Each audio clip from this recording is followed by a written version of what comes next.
everybody. Welcome into Between the Ears here on Mountain Ears Now. I'm Schuyler, Callihan, joined with me as always, Christopher Hall here. And we're going to talk a little bit about spring football today. We haven't really got to it yet with all the basketball news and baseball stuff going on. So we're going to get to it here today. First of all, bad news. It seems like there's one bad thing after another.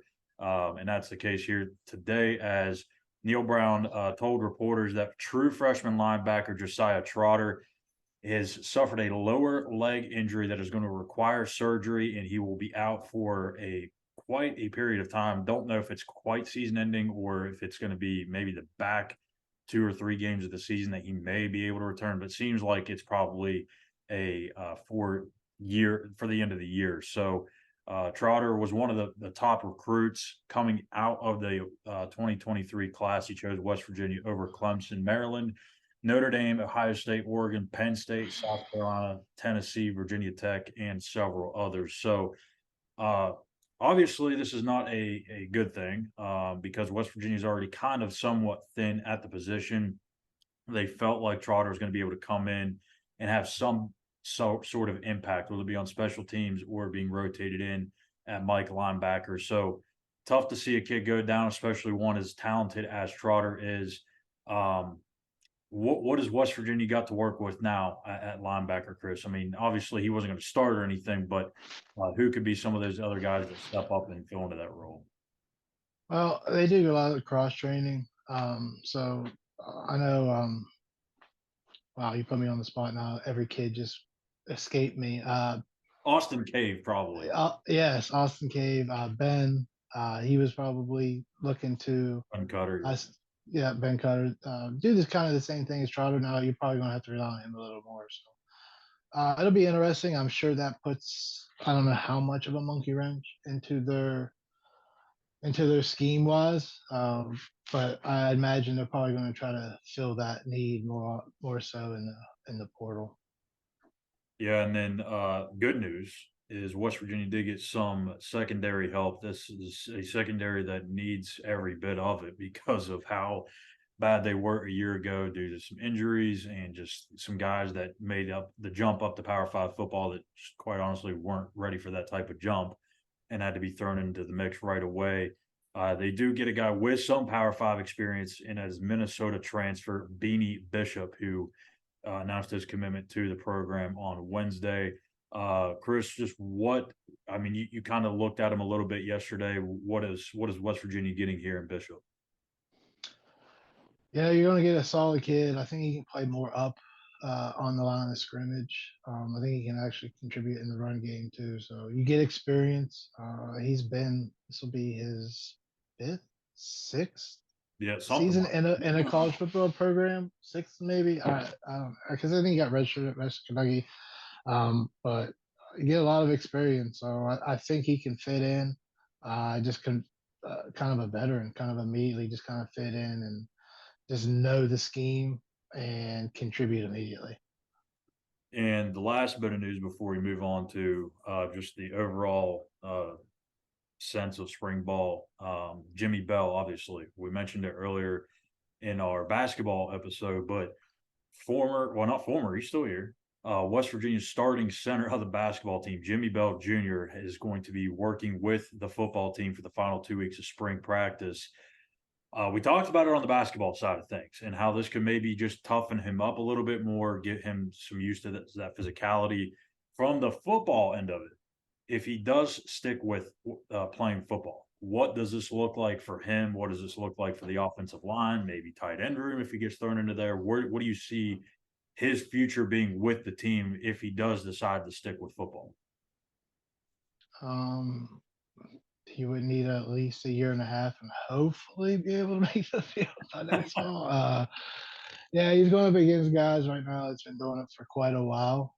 It's like taking a kid that was, maybe playing linebacker right now and putting him back Power on the forward. basketball court after 4 years of college football. So, no, I think it's just an interesting opportunity, really for him, his basketball, and maybe to scratch an itch. He played previously. I think it was in high school where he played. So maybe scratch an itch. I know people mentioned that how big he was. Why didn't he play football? Maybe it brought up some memories and open invitation that he could do it and go try out, see what it's like, and obviously get keep in shape, get tough. All the it's to me it's nothing but good because they're not doing anything like they're tackling, but they're not doing full tackle like. There's nobody going at the knees or anything, so you're not having a lot of guys fall around. So I think it's a healthy thing. I know we talked about basketball, but it's always good to have guys do different things other than um, just what they do, what you want them to do on the basketball floor. Because yes, you want the muscle memory, but you can work other muscles and do other things with eye hand coordination to help you on the floor. And when he's working tight end, catching the ball over the middle with all the hands that are going up, all the action can definitely make that basketball look a lot bigger next year when he's Yeah. down there working the post. And maybe there's usually only one guy in front of it as he's working somebody off his back. So having that one hand now is going to look a lot different after seeing the ball come through four and that ball looks like this. Basketball is going to look, it's going to look huge in the fall. So what you're telling me is that Jimmy Bell's not going to be starting at right tackle over Doug Nestor or Jaquay Hubbard. Yeah, I don't think nothing. No, slight against Jimmy Bell. I think if he would have worked at it instead of going the Yeah. basketball route, I'm more than sure that he would be an offensive lineman somewhere without a doubt. He's a big kid. He's an athletic kid. I'm sure he's holding his own just So that's it for the news pieces of the news bit of things. So let's move into, I guess, kind of the overall consensus of what spring ball has looked like at this point, what fans can look forward to this upcoming season if there is anything to look forward to. It has been some bad times around here the last few years. So um, this is a young team. I mean, I think, usually you think year five of a coaching staff that, okay, about this time program's starting to get a little older with kids. You're going to have some juniors, some seniors, some redshirt seniors, some grad transfers coming in. I guess you really don't have grad transfers anymore in the day of the transfer portal, but still, you would think by year five, this is going to start to become a seasoned team.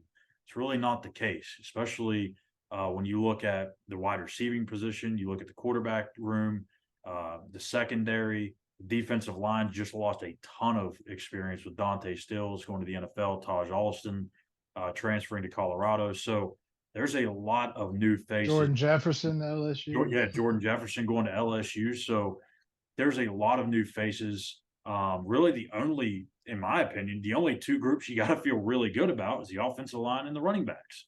Um, Outside of that, I think there's a lot of uncertainty. You've been in practice. What position group, if there is one, that you would feel kind of the next most comfortable with?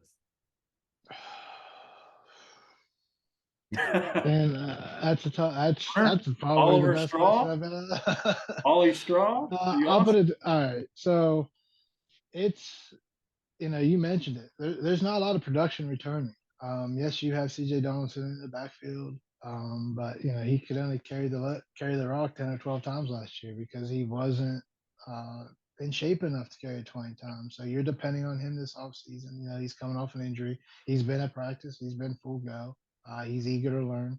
Hopefully, he's taking care of himself a lot better now. I know that was a point of emphasis for him personally this offseason. So hopefully everything goes well with him and he can get those carries. I mean, Mathis obviously as well. So, yeah, running back room's good. Offensive line, they're working multiple guys all over the position, all through the offensive line everywhere. There's only a couple guys, Wyatt Malcolm. He's going to be strong at left tackle. Zach Frazier, obviously, he's center, but they work Brandon Yates at center.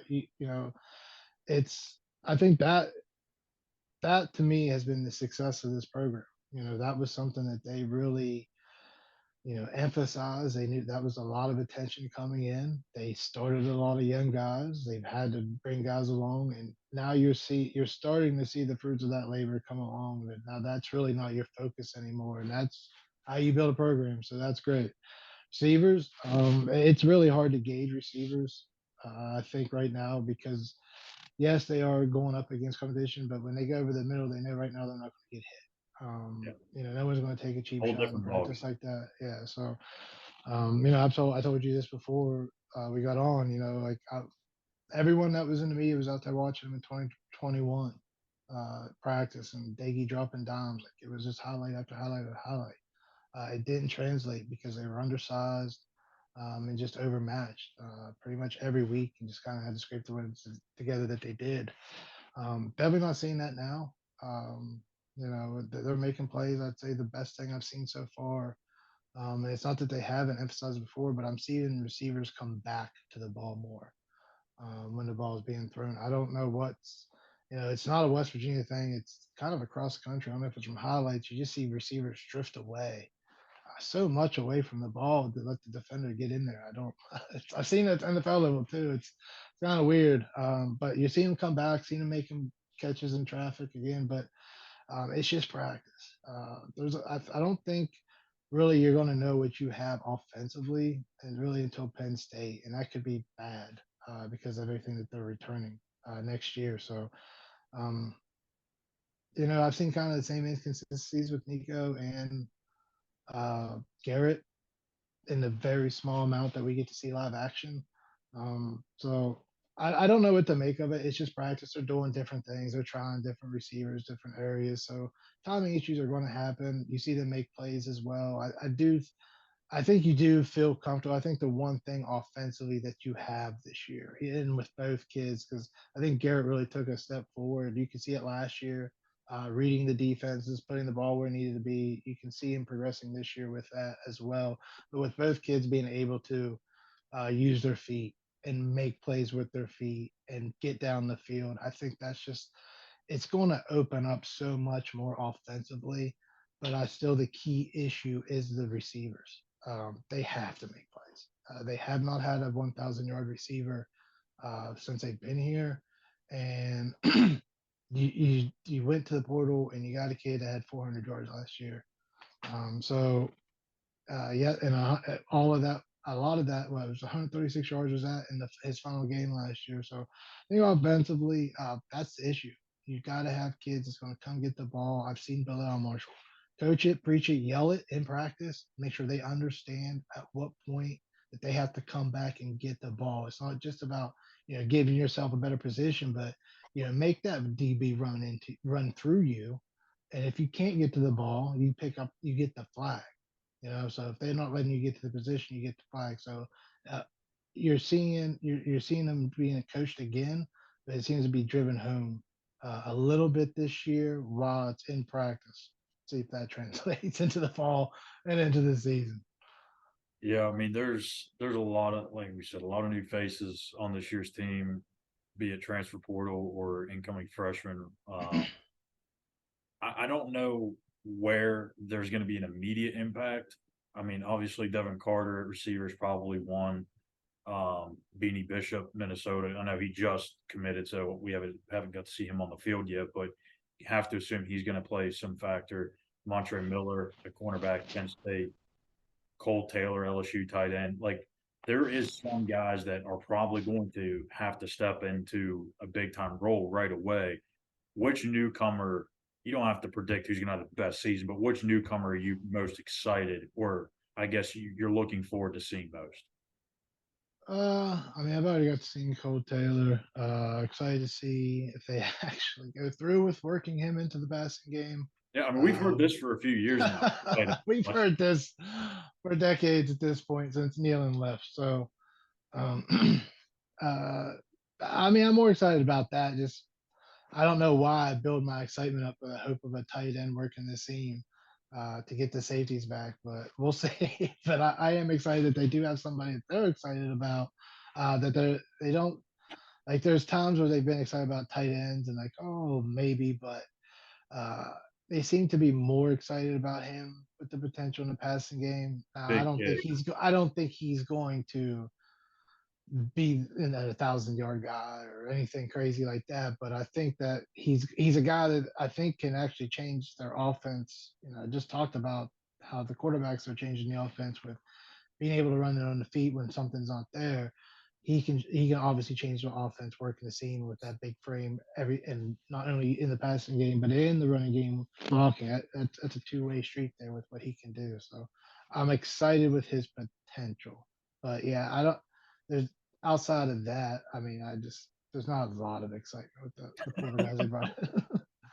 Debbie Down. Unfortunate. Oh yeah, I'm not the best. If you're looking for the cheer, like someone to give you optimism for this You year, ain't finding it here. I'm not the person you want to hear. There's no production returning. There's no pop. It's all wait and see right now. To me, it's just all wait and see because you just don't know what you're getting um, at all. They're just practicing against each other. I haven't, yeah, I've seen them make highlight plays as far as like making plays downfield. Yeah, I've seen it before, but it's never really translated to the consistency that they've coached and everything that they've coached, trying to get that production week in, week out that we saw. Bryce Ford Wheaton have great games, but they were few and far between. Um, that consistency, we'll just have to wait. They've got playmakers, and maybe they can just rely completely on the running game, but it's going to definitely it would definitely open the running game if they can just the offense just has not made plays downfield in the passing game at all, any consistency whatsoever. And that's if they want to make any jump, like not like okay, let's hope they get bowl eligible this year. Like they need to make a significant jump this year, and for that to happen, they're going to have weapons on the outside, and maybe you got like it's all optimism.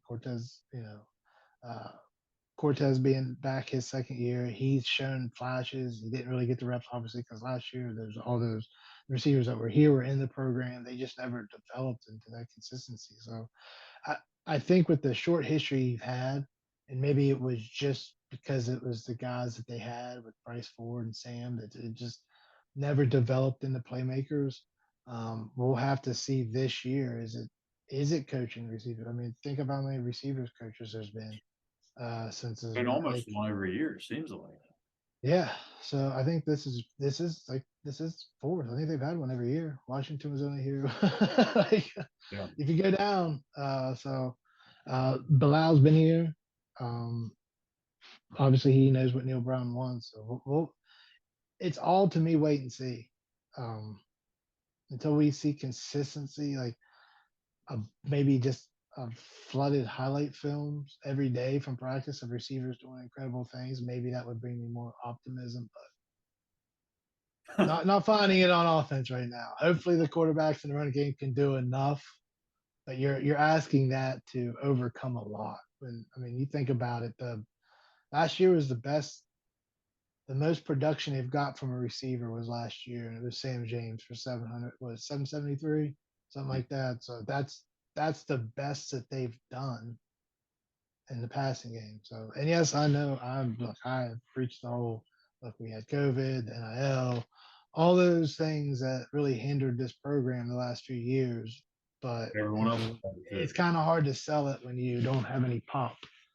Uh, and there wasn't. I know they're not going to outbid the top bidders, but it's wait and see. I'm not hating on Devin Carter whatsoever, but when you're looking at it on paper, the consistency not there, and you didn't have that consistency the last year. So you went out and got someone that wasn't consistent. So I don't know. I don't know what to make of it. You're really close to NC State. Why didn't he play much last year? I know that's your second favorite team behind West Virginia. But anyway, that was a good show today. We'll be back next week. No, I'm just kidding. I mean, I did see Devin Carter play quite a few games. I mean, he doesn't have the huge numbers by any means, like that you would want to get out of a guy in the portal. But I mean, he did show up in some big games. Like he helped beat Clemson. I don't know if it was last year or the year before. Had the game-winning touchdown in that one. I think he had another game winner that you I was against Boston. I was Boston College at the end of Boston last year. College. So I mean, and You're he talking 2 games in 2 years, and that's like we just had that. West Virginia just had that. So I don't like you can't sell me on optimism on that right now. Like what they are on paper is what they are, and they're not going to be anything better than that until they prove it on the field. So yes, I expect an uptick, but is it going to be the uptick that's going to please the fan base to be determined? Yeah, I mean, I guess the one newcomer for me that I'm probably a little excited about seeing, or just I guess to see how he fits in, would probably be Day Day Hawkins. Um, I don't know. I mean, you just never know with these guys that make the jump from FCS up to FBS and even Power Five for that matter. But I think he's going to be the most critical, or one of the most critical, because again, we've talked about it. You lost George Jefferson, you lost Dante Stills, you lost Josh Alston. The list goes on and on and on. You have to find some production up front on that defensive line. He's got to be able to get after the quarterback. I know he can. The question is, can he do it at this level when you're going up against bigger, stronger, more agile, and higher IQ players lining up across from you? So if he can do that, then good. This West Virginia defense should be able to take a slight step in the right direction, because you've got to be able to fill that void. If you don't, you're going to get carved up every single game if you don't have anybody getting after the passer. So Day Day Hawkins for me is probably one of the most intriguing newcomers. Montre Miller, as I've talked about earlier with Kent State corner. Um, but Full again, of optimism, hopeful, hopeful. yeah, hopefully. Yeah, defense. And the thing is, I don't think the defensive line is in bad shape because the guys that they have right now is that they've had them He's for a been in the while. program. Yeah, so Jump. I think schematically they've been able to do some things up front uh, to help them, when they have been undersized. So with these guys, and I think they got some guys that are hungry as well, and that's a huge Eddie motivation. V. So, yeah, so you've got some guys up front. I don't think it's. I think with you adding Day Day Dawkins, if he can produce, just adds to it because I think that up front is going to be solid. Are they going to be dominant? No, but I think they're going to do enough for you to make plays. I think a lot of it's going to be your linebackers and your secondary that's really going to have to step up because at each level for West Virginia, you don't have as of right now someone dominant. Like you don't have someone you can throw out their corner and say go get their best receiver. Like it's going to have to be an effort on all three levels, unless someone really takes a big step this year and steps up. So yeah, I think up front they're going to be able to hang their own. It's going to be the next two levels, and you talk about the middle linebackers earlier, Lee Koba. I mean, he played a lot of snaps last year, and he's more than capable to do it this year. But that's someone else that you really need to see a big jump from. He didn't play bad last year, but I thought he didn't play to his potential, and a lot of that could have just been scheme, just understanding the pace of the Big 12, understanding the defense, and just more playing, just let him be an athlete instead of him thinking. So I thought he got better obviously as the year goes along, but he needs to take a big step at linebacker. And another one, um, his name eludes me, but he transferred from Penn State like a Oh, few years ago. Moba. Are you talking about Moba? No, no, linebacker.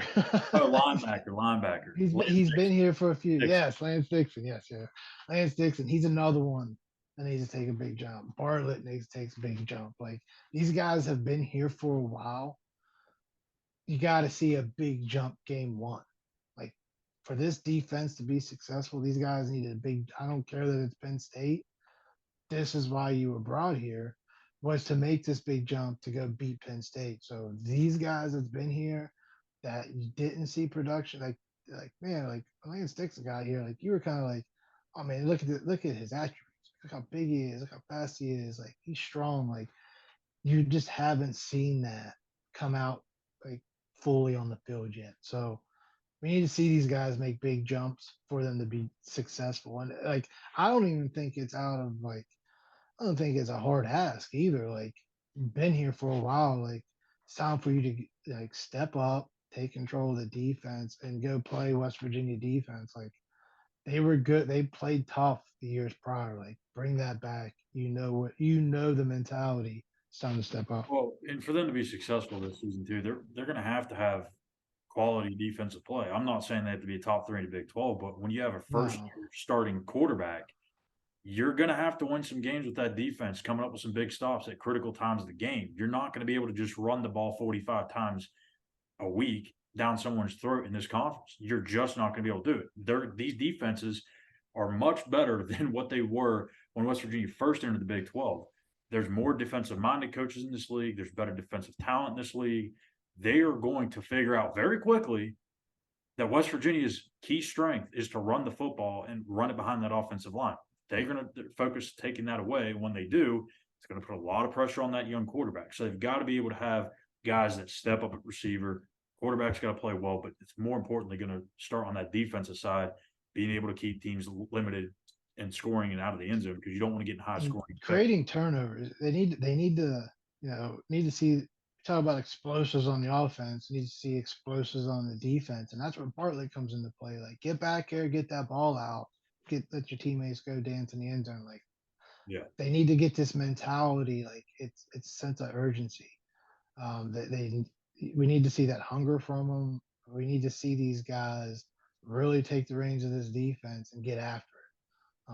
And And experience. hopefully, just to get it. Yeah, and they've been in the program. They know what's at stake. They know everything that's at stake. And you start with a big opponent, so there shouldn't be any more motivation for any of this group. They have a lot to prove.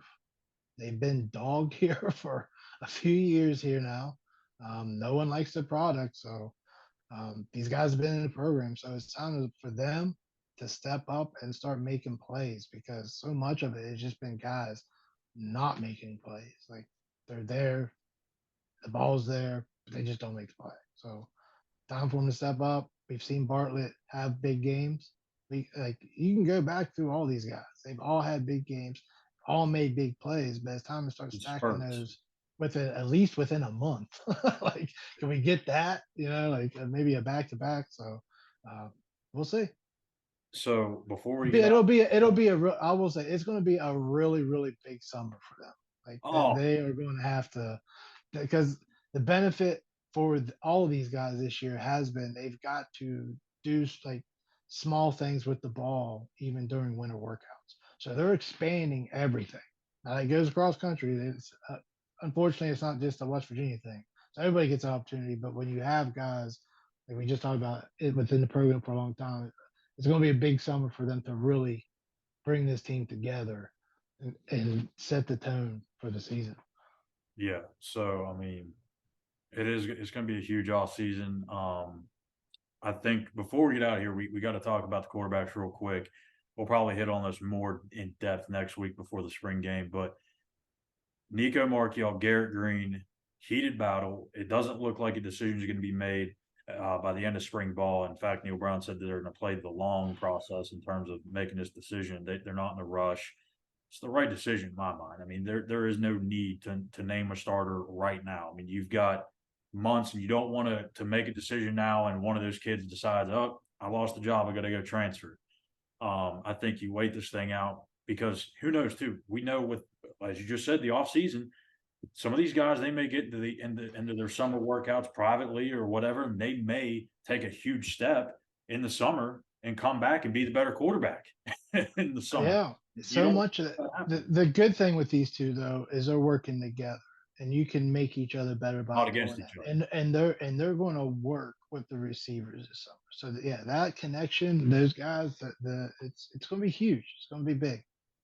So once again we'll get into deeper on this next week, but Neil didn't quite rule out the possibility of playing both guys, and I'm not saying they're going to use a two QB system, but say Nico gets the job, does Garrett still have a role in this offense? More than likely, the answer is yes. He will still have some sort of a factor into all of this. Do you feel like we will see from week one right out of the rip where there's a guy just takes 100% of the snaps, or let's say 95% of the snaps? Do you feel like that's the direction they're going to go, or do they go to a two QB system? I hope it's the direction they go, and I hope it's the direction they go because one of them stepped up because that's the only way that's Yeah. going to happen. So if it's they're going to put them in situations at fall camp to separate them. I think the only way, I mean, let's just say both of them ball out. You have to pick one. Yeah. I don't think you can do that. If they're both still, one's playing like a sophomore, and the other one, is the quarterback that didn't have the training as a sophomore did. Still playing at that kind of same level, and there's a problem. There's Yeah. going to be a big issue. So yeah, it's a huge off season, and I mean again, we see so small, so it's a small sample size of the whole spring period, but I haven't seen anything that separates the two. They're both running. They're both doing the same thing. So And a lot of this is just really brush up work, right? I mean, this is really the time of the year where they're focusing on whatever they need to improve. They're not really diving deep into the playbook yet, or it's offensive. yeah, This is offensive. They're adding plays. Like we talked about the offensive line. They've been here. You've got Garrett Green's been here. Like they know. Like they've been able to. Like I said, they've been able to use the ball. Like they're doing things. Like they're trying to add new things. So yeah, it's kind of hard. Like that's why Neil Brown said at the beginning, he said, we're probably not going to name a starter because they're not doing things to really separate them. Like one of them would have had to do a lot for them to separate. Like every pass, every read, like right on. And you have receivers that aren't on the same page yet. So it's when you're not, splitting reps, it, it's hard to get that yeah, separation. yeah. Well, like when the Yeah, receivers aren't on the such a same short page, time frame. yeah, you're trying to get other guys on the same page. It's not, it wasn't, it has nothing to do with anything other than kind of foreseeing the future that someone would have really had to step up. And you know the old adage too. If you got two quarterbacks, you ain't got one. Yeah, go on. They better find that one between now and that time that they had to State College for the opener. And I promise you this: if he's saying, "Well, they both did good, we're going to try them both," It ain't gonna work. no, that How means many that neither one of them stepped up. how many And two QB systems have been successful in college football? Not very many. Not that I can remember. not So anytime recent. yeah, West Virginia's got a lot to figure out, particularly at the quarterback position, but we won't know much of that until August. So maybe we'll find something out next week during the spring game. Obviously, they probably won't name a starter still, but maybe we'll kind of get an idea of where these guys are kind of at in their development. Again, it's not going to be the full picture, but at least we'll have some sort of idea heading into the summer and into fall camp in August. So that's going to do it for Christopher Hall. I'm Schuyler Callihan. You've been watching Between the Ears.